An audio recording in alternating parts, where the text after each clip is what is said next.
Hi, so do you remember omega? Omega, the angular velocity. Well, earlier we mentioned that its significance in circular motion extended somehow to a significance in simple harmonic motion. But how can that be?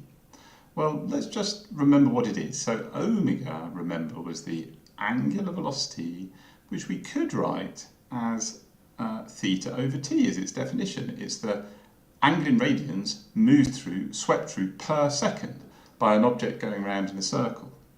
And we could also write that, couldn't we, as 2 pi over t, because it's connected, it's fundamentally connected to the time period of motion in a circle.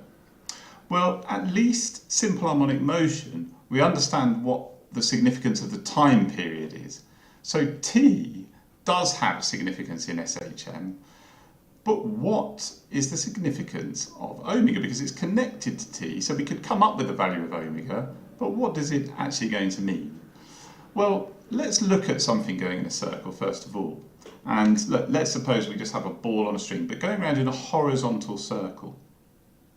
And let's arrange, so imagine it's going at constant speed, just as normal. Well, let's arrange a situation where underneath, directly below it, we set up a simple harmonic oscillator.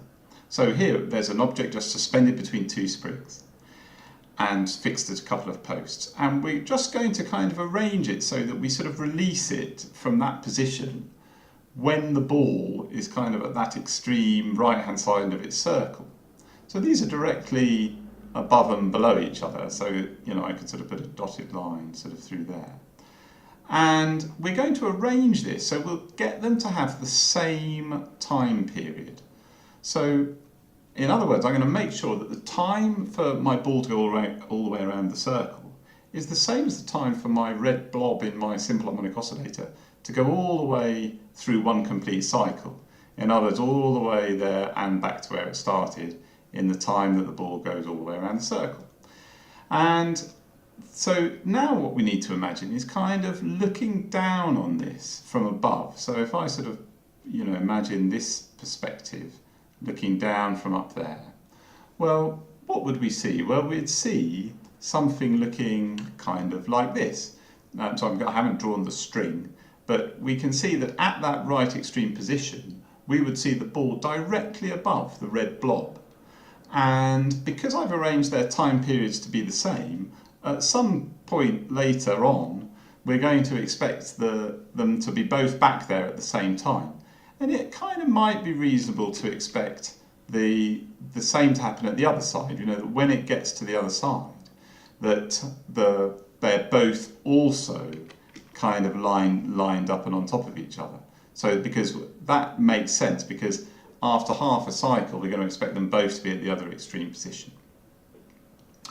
Well, the first thing to just notice here, before we look more closely at what's going on here, is that we can see that there's a connection between the radius of the circle, which I'm going to call r, and the amplitude of the oscillation, because of course the equilibrium position is going to be right in the middle of our simple harmonic oscillator.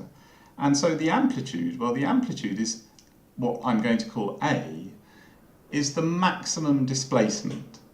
So let's just label that, because that's quite important. So we're going to say that A, or the amplitude, is a definition of the maximum displacement, just like for a wave. So I'm going to put the max displacement. Okay, well, we can see that they're going to be equal. Yes, that the radius of the circle is always going to be equal to A. And so I'm just going to write that there, r equals A. But there's something really interesting about this setup, which is very surprising. It turns out that if I do this, well, if I do release them at those extreme right-hand side positions, well, it turns out that if I wait a moment and look at them a little moment later, they're always exactly lined up. So in other words, on the sort of y-axis, they always maintain the same position, no matter how far through the cycle the ball has gone. And I'm going to do another dotted line here to show what I mean. So in other words, so remember, this ball is kind of shooting around its circle here. This oscillator is kind of on its way this way. And a little bit later, the ball is kind of coming this way and the oscillator's moving this way. But they're always just have reached the same position relative to the x-axis. So they're all moving horizontally. They're both moving horizontally at the same kind of rate somehow.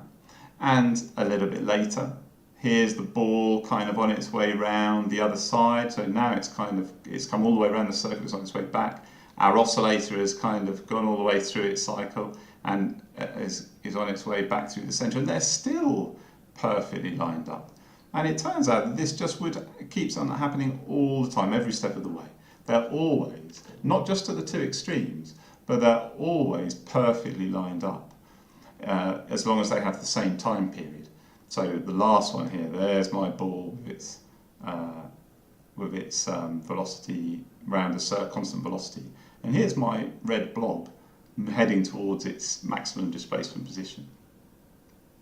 So hopefully you can visualise, and if I just go back and have a look at that again. So what we're saying is that, as this moves around the circle there, our oscillator is moving back and forwards, and they're always lined up. So, well, we can look a little bit now at what this connection then might be, because the fact that they have the same time period, we can actually now attribute a kind of significance to this, to the angular velocity of the circle and how it connects to the simple harmonic oscillator. So, for example, if I were to draw the radius of the circle there, well, remember that we've already noted that the radius of the circle is equal to the maximum amplitude A of the simple harmonic oscillator.